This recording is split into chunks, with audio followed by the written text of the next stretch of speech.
Good morning, listeners, and welcome back to another episode of Talk About It with Sam, where we discuss today's current events, life, health, wealth, and lifestyle. Make sure you like, share, and subscribe for more content. We have so much more to come. Good morning, everyone, and welcome to the next episode of Talk About It with Sam. Today, my guest on is Nori Dean. Nori is a new friend of mine who was sentenced to 17 years in prison for murder at the age of 17. Nori, thank you so much for coming on. Thank you for having me. Yeah, so we kind of like dove right in and had a nice deep discussion. You were super transparent with me. Thank you so much for that. No problem. Anytime. Yeah, so I want to kind of just like hop right in. So I'm going to ask you to kind of just like review your history with me. Tell me a little bit about yourself. Like you said, my name is Nerdine. I grew up in Roxbury, section of Boston. I got two older brothers, a little sister. Grew up in a single parent household. I was in and out of DYS as a kid. Always took my education serious, but just due to my environment and the choices I made as a kid, it led me down the wrong path, joining gang in my neighborhood in Roxbury. And due to that, I've been a victim of violent crimes multiple times. And due to me being a victim of violent crimes, I committed a crime and got sentenced to 17 years at the age of 17. Okay. Thank you very much for that. So I want to dive a little bit deeper into that because your parents were actually Mhm. both from Nigeria, correct? That's correct. And then your father was deported when you were about 4 or 5? Yeah, the boy around that age, yeah. Okay. And then your mom raised your household by herself. Yeah, by herself, And did she work basically. full And time? yeah, she worked full time as a nurse at a hospital and just try to support all of us. Wow. Okay, awesome. Thank you. Just wanted to get a little bit of background on that. And then what year was it when the murder took place? 2007, January. And can we talk a little bit about that? Was it gang affiliated? Yes, it was. Just due to rivalries back and forth, and me being a victim of a violent crime before that, and just back and forth friends, losing friends on both sides, and just being angry and hurt, and just committing crimes that didn't make sense at the time, or made sense to us at the time. Sure. Okay. And then as far as the victim goes, how old was he? It was 14. Okay. And how did it take place? Basically, we went to because where the crime happened is like basically right across the street from the neighborhood I grew up in, and just going to that section where they hung out at, that we usually know that they hang out at, and just seeing a few people in that area. Shots was fired, and then that person got shot and died. Okay. Wow. And then were you caught right away? No, I got charged a year later. Okay. And then were you sentenced right away? No, I wasn't sentenced. I was incarcerated for another case, and then during that incarceration, I was charged for that case, and then I sat for like 3.5, almost 4 years before I got sentenced. Okay. Wow. Wow, that's a lot. How are you doing today? Yeah. I'm doing fine. Just one day at a time. I love that. I love that a lot. And now you've been out since June of 2022, correct? Yeah, correct. Yeah, Okay. June Awesome. 20. So you were actually sentenced to 17 years, but you served 15. Yeah, sir, 15, a little over 15. Yep. Okay. So can you tell me a little bit what it was like, your incarceration over the 15 years? At the beginning parts, I can just say my incarceration had like two phases, or like maybe yeah, two phases basically. The first stage was the young adolescent age where I was still in that street mentality that prison is part of this lifestyle, and I had to live a certain way of just being aggressive and solving every issue with violence and things like that, and just living a street mentality and just fighting, going to segregation, getting assaulted by staff, assaulting staff, things of that nature. And then from like Nashua Street, I've been to South Bay, I've been to Plymouth, I've been to Dartmouth, I've been to basically every institution in Massachusetts, and then eventually getting sentenced in 2011 and going upstate and transition that same mentality upstate to the DOC. Is like my first day. Somebody tried to stab me my first day being in Susan Baranowski, getting into altercations with correctional officers. This just the mindset that I was living was just like violence, and just that was the only thing that was going on in Susan Baranowski at that time. So to survive, you had to live that way or just had to think that way. But during that, eventually I end up transitioning into lower security, into Shirley Medium after probably like 7 or 8 years in high security. And then while I was there, I got into a few altercations in the medium, but the medium had like more, a little more programs that was coming into the institution. And then one of the programs was a certificate program from Mount Wachusett. It was like a business certificate. Originally, I just did it just to get days knocked off of my time, but eventually I graduated from it, and it was like a business certificate, and I learned some tools from it business wise. So I'm like, okay, this wasn't bad. And then eventually, Tufts University came, and they was giving like lectures. They was about to start a college degree program there, but they end up moving to a different facility in Concord.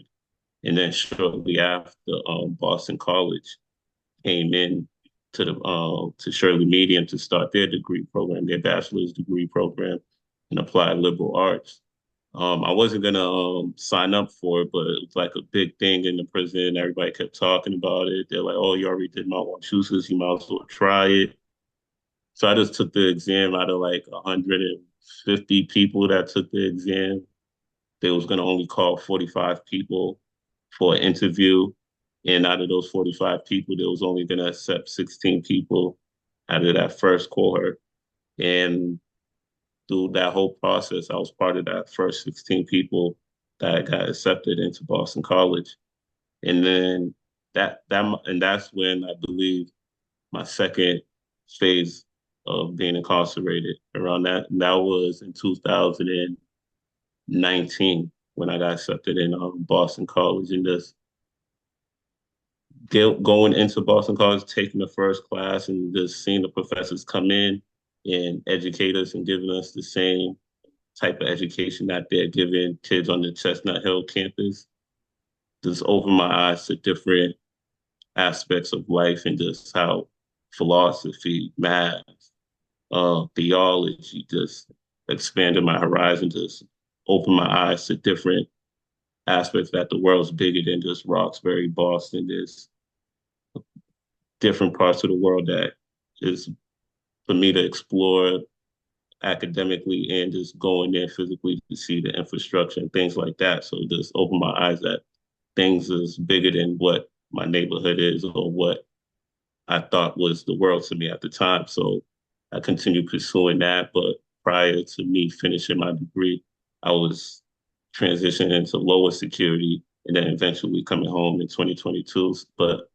since then, I've been pursuing my education. I'm about to earn my bachelor's degree this coming spring in a couple months. And I've just been working for North Suffolk as a support specialist for formerly incarcerated people coming home that have mental health and substance abuse. I'm into fitness. Uh, for my mental health, I just love working out, and that's something that I picked up while in prison, just in solitary confinement, or when we're locked down, or going to the yard and there's nothing else to do.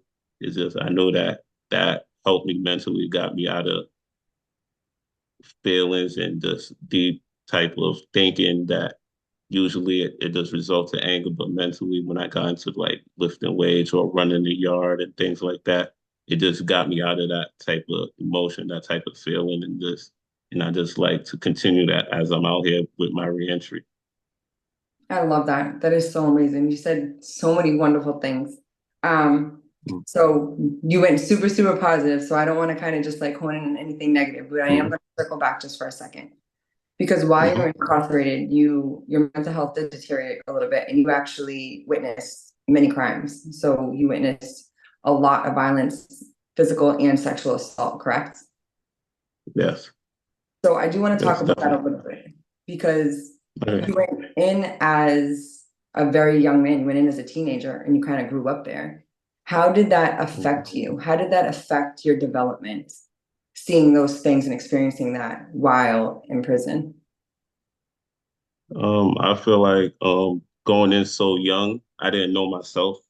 Technically, as a kid, I never experienced nothing like it. So I've been into DYS, but DYS is not nothing like the adult system. So growing up in prison, basically, I had to become an adult essentially in prison. So just learning the basic necessities of just being a man and just knowing how to process emotions and things like that was a difficult thing to do because in prison is like you're not supposed to show any type of emotion. You're not supposed to cry. You're not supposed to feel some type of way or you're not supposed to express it. So it was hard for me to express it outwardly to anybody, any mental health workers or things like that, even to family and things like that. And I've dealt with physical assaults in prison. Just like I said, probably like my first day in Salisbury, Malski, somebody tried to stab me and things like that. So just not being able to trust people was one of the things I had trouble with, even being released. Does even could be family members, you still don't really trust them because I've been so distant from them that even though they're my family, I still have to build that trust. It's like learning that person all over again from 17 to 32 years old. People change. So me learning to build that reconnection with them was something hard and it was a challenge for me to learn while I was in prison and getting out. So that's one of the effects of prison, just not being able to trust people, not able to be around a large crowds of people, not able to express how you feel and just like process your emotions. Like being for that time that I've been the most, I lost a few family members, like close family members, like my grandmother, not being able to process that or grieve properly, or just being in prison just like it puts you in a capsule where you can't be your natural self. It just you have to adapt to that type of environment, which is like it doesn't you don't fully develop as a young kid like that, being in that type of system. Right, right. Well, you did a really good job. I just want to say that. So you've come a really long way. And I'm glad that you took a lot of the positive approaches that prison did have to offer and you were willing to allow it to teach you things that you could use for the rest of your life. So that's a great thing. Definitely. Um, so one of the main ways that you were able to handle all those situations and those shortcomings was that you kind of isolated away from everybody. Yeah. And is that where you kind of Yeah. found fitness?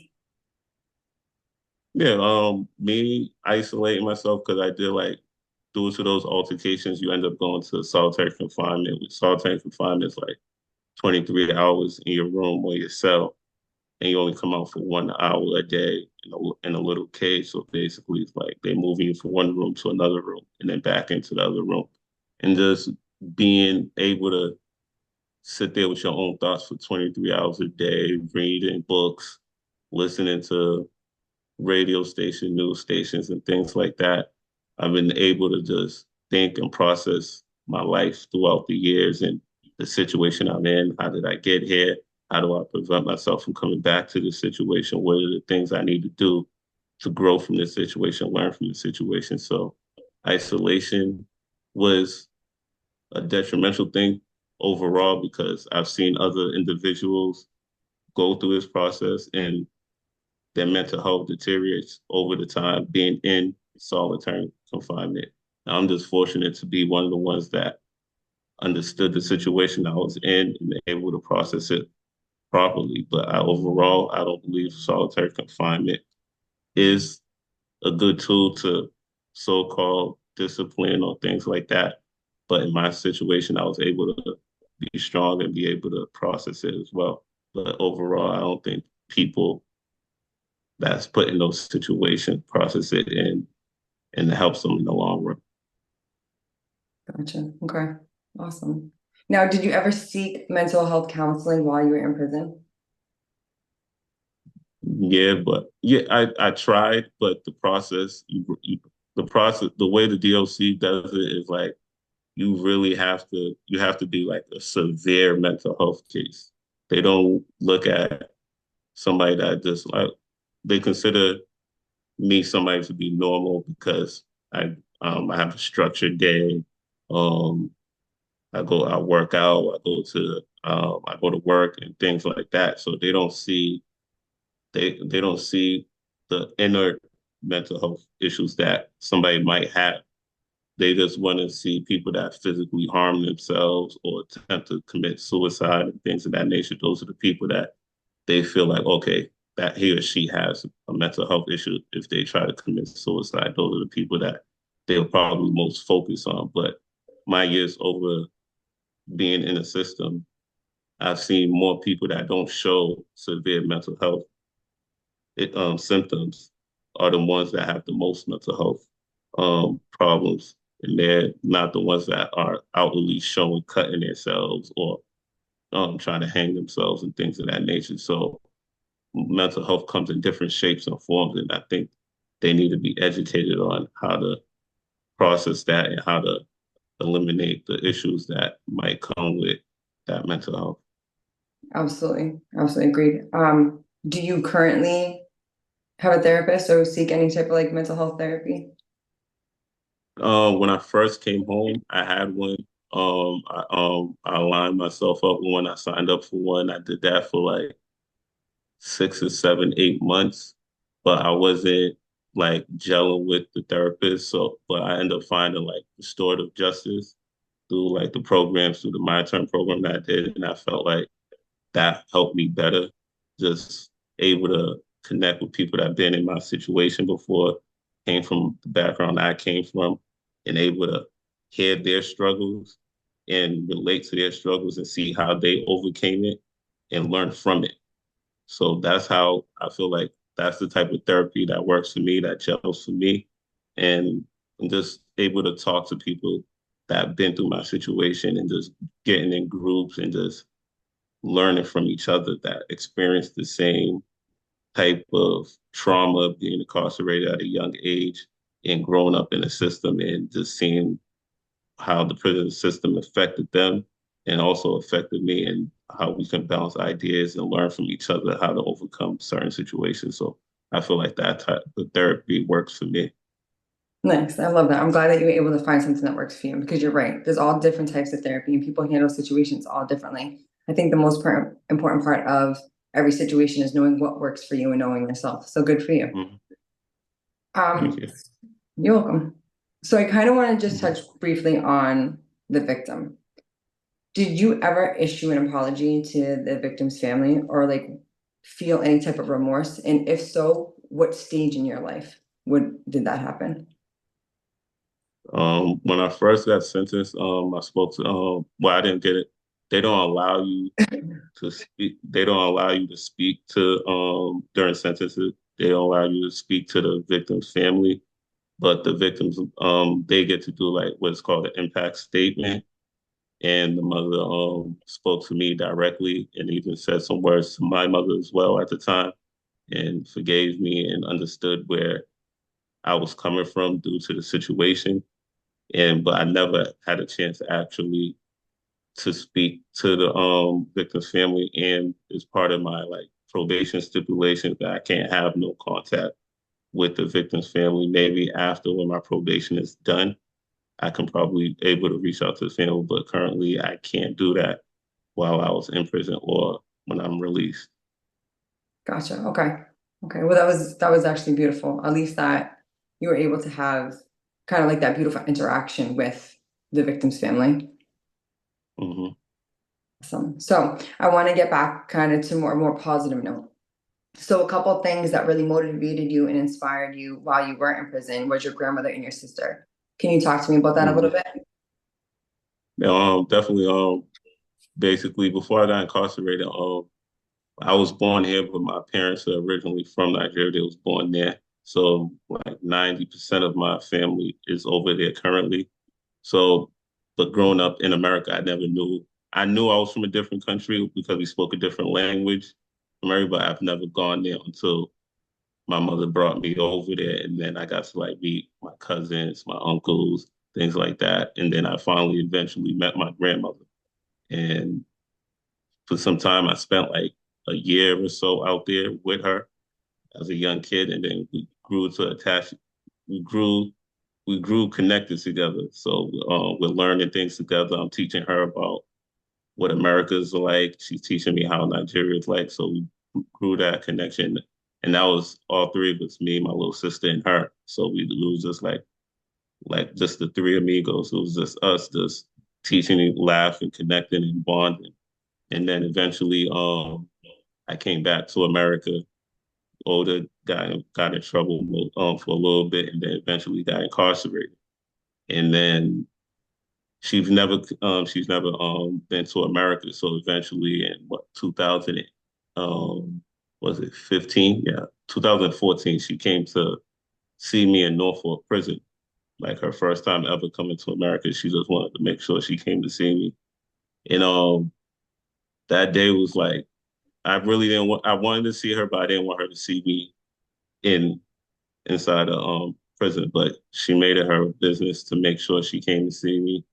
We spoke, we laughed, we enjoyed each other's company, we shared memories, and my my whole thought and all she wanted me was just to take care of her child, which was my mother, because she was kind of older. So that's was one thing she promised me to do. Like, oh, I don't want nothing from you, but just take care of my child, which is my mother. So I gave her that promise and she knew that for me to take care of her child, I had to be home, be productive, and be there.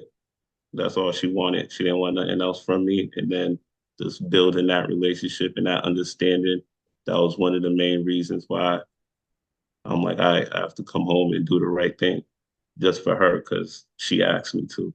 And a couple years later, she passed away when I was in Shirley Medium.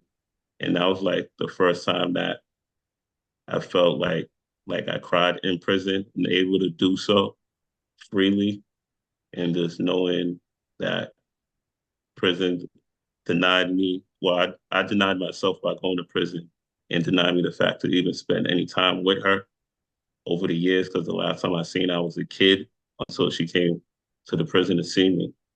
So that was one of the like motivating factors of me being the person I am today. And the second part is like my little sister, because it's always been like me and her all the time. And then just seeing her grow up from prison and not able to be there and just help her through life and just like seeing her struggle, fall, get back up and able to do it. Now she has three beautiful kids. She's married, has a home in Texas, and she's she got her life where she wants her to be, and I'm just proud of her. So I just look, she's my little sister, but like my big sister as well. So those are the main reasons why I feel like those are the two key factors in my life. Wow, that was absolutely beautiful. I'm so happy that you got to see your grandmother before her Yeah, passing. And you know yeah, that she loved you a real lot. And for her first trip to America was, you know, to make sure that she's seen you. yeah, definitely. That's definitely a blessing. So I want to talk about, so you were released in 2022, but you were not released on parole. You were released just on probation for 3 years. I was released on both. Like I paroled out and I started my probation at the same time. But I ended up finishing my parole. I'm still continuing my probation. Okay, awesome. When did your probation end? My parole ended like 4 or 5 months after my release, and then my probation doesn't end till 2027. Awesome. Okay, that's great. And what are the stipulations of your probation? And do you think that Because I know a lot of people will get out of prison and then they have difficulties either following the parole or the probation because they feel like it's like inhumane or unfit. Do you feel that way, or do you feel that it set you up to live a clean life and to start with a fresh slate? I don't probation. I know what is intended for it to be, to just monitor you and make sure you stay on the right track. But the way it's actually designed is not to benefit majority of the people that's on probation. Most of the time is that they create stipulations that is unreasonable for the person. Like, for example, they will want you to come home and start paying $65 within the first 90 days of your own when you're on probation. Currently, I'm a felon. I don't have a job. I've been incarcerated for over 15 years. I don't have no actual skill that I'm learning prior to me going in at 17 and then coming home at 32. If I didn't have a college education or family support, I would have nothing. I'm just talking about the majority of people that do come home don't have the financial support or family support or just any type of support to, and then they want them to go to certain programs and programs that's not in their district or where they live at or currently where they live at. It could take 30, 40 minutes to get to that program. Then they have to check in at a different location. How are they going to get to these locations if they don't have no source of income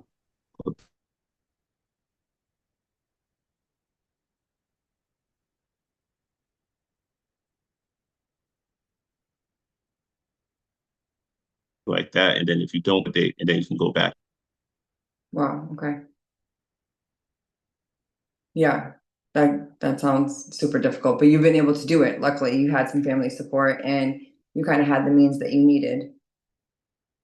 Just being able to be part of like the Mind Turn program or the Boston College program that helps us with that. Like being part of the Mind Turn when I first came home, they give you um, basically a stipend to get to where you need to be and things like that. So, or just having the networks of like being part of the program.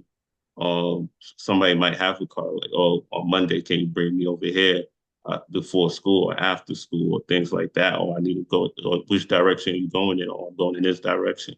Can you help me out and bring me over here? So just like having a network of people building, being part of these programs, build a network of connections where people can help you out and follow these stipulations while you're on probation, or even talk to your probation officer like, oh, he might not be able to go to this program, but he's in this program at my Tufts University. Can you just let him go to this program instead? And then they look into the program and they allow certain people to go to these programs. Awesome, awesome. Well, I'm so glad you were kind of able to find and then build that network of a team to make sure that you are super successful and you're doing an awesome job. Thank you. I'm trying every day. So one thing that we're gonna talk about very quickly, but we're gonna save this for our next podcast. And this is something that you and I were able to connect on. But you're like super into fitness. So I want to just give us kind of like a quick rundown. So you love fitness. How's your nutrition, and how does that help you to maintain your mental health? Um, like I said, I went in when I was 17. I wasn't into fitness at all. I wasn't like super overweight, but I was just like a little regular, typical 17-year-old kid. But just being in prison, they have like the yard, they have the weight rooms in certain places, and just walking by it and seeing them, and these guys is really like working out there big. I'm like, but that's never gonna be me. Just and then just being in the system, going through the system, and just getting into certain things, getting into going to segregation, and just being in the starting off with like push-ups and things like that, just to get my mind off of so much time just being in a cell, not doing anything. So I just use that to occupy my time. Start with 100, 200. Now every day I'm doing it. Now it's a must for me. Now it's getting me out of there. It's getting me out of segregation. So now when I'm released from segregation, is giving me a structured day. Go to the gym in the morning, come back, eat, then go to the gym in the afternoon, come back, eat. then go to a program. After the program, night gym, go to the night gym, work out again, and just building that consistency and just seeing results after it. But most of the time, for me was like when I feel in a certain type of way, like if I'm angry, upset, emotional, and being in prison, I didn't know how to process that as a little kid. So I used to just go to the gym. So instead of just having an outburst or just being a young 18, 19-year-old kid and yelling or screaming or being violent, I just go to the gym, work out, and I noticed that that helped me get out of that funk mood or get me out of that feeling that I didn't understand at the time, and just being able to process that through working out and through just nutrition and things like that. But being in prison, you don't have the best nutrition. So when I finally got released, it was like, all right, now I can really do how the professionals do and to see the results and just eat better, do better.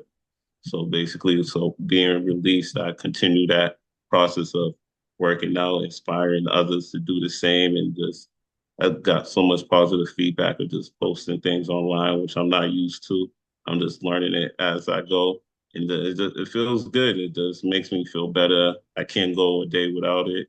I try to take 2 days off, but I do like light workouts on them rest days. It's not considered a rest day, but I just try to do something light. But overall, it helps me with my mental health out here now, because now I just have that structured mindset of, okay, work out, go to work, um, spend time with family and things like that. So that it helps me process my mental health tremendously. Even if I didn't have groups of other people to work out with, I mean, to talk to, I use me going to the gym as some form of therapy, because naturally it sends out endorphins to your brain. Just it just makes you feel different when you just work out and just lift and run and things like that. It just makes you naturally feel better. It's like a natural healing tool for me, at least.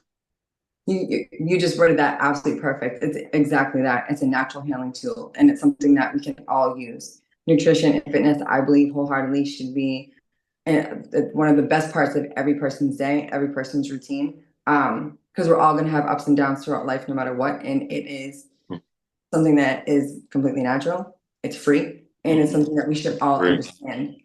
And you can do it at any time, so you don't have to have a gym. So that's something that I teach pretty regularly, is calisthenic work. So I'm a Mm-hmm. personal trainer and I work in a gym, and then I'm also a nutrition coach, because I feel a lot of people who have mental illness, a lot of people who have chronic diseases, all of that can actually be prevented with diet and exercise. But a lot of people just don't understand that. So I was like super, super excited to know that you were so into fitness. Yeah, definitely. When I seen that you was into fitness too, I'm all this is perfect. It's awesome. We're gonna save that though for our next podcast, because we're gonna dive super deep into it. Okay, definitely. No problem. Well, thank you so much for taking this time with me. I mean, I was so excited to really meet with you and to really like understand your journey. Thank you for being transparent and sharing all that information. This was really great. No problem. Thank you for having me. Yeah, of course. Have a great day. All right, you too. Thanks. Yeah.